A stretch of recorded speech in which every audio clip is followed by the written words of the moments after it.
Keep this in mind. You are a theologian first before a philosopher. Who is a philosopher? He's trying to make sense of life, and then this is how I will live my life because this makes sense. It means in theology there are sometimes that it might not make sense, but God said so.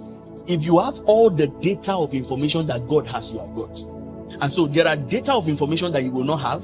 Only God is privy to that data. For example, one of the arguments against God that it is used these days now is animal suffering. Why will God allow chickens suffer like that? You're like, oh, like people have finished all the arguments. It's chicken now, chicken. People use statements like that and say it doesn't make sense to me. There are some concepts that may not make sense, like death. Just imagine that you live as God and then somebody dies. To you, the person died. To God, I moved him from this realm to another realm. I just changed location because of the kind of data of information that God has. God is living from a plane that is way superior, you cannot understand. And so sometimes people read some things in the Old Testament and say, God is wicked. Why will he do that? You don't know what God knows. First of all, for you to judge God, you must have information equal to what God has. So people say God cannot kill. No, you are a theologian first. God can kill because God has killed in the Bible and because he gave life so he can take it. Now, how will God now kill people? How will God kill? That part you don't need to understand. Because some people bring those arguments and say it does not make sense to me. Some things don't make sense. If it makes sense to you, then you are God.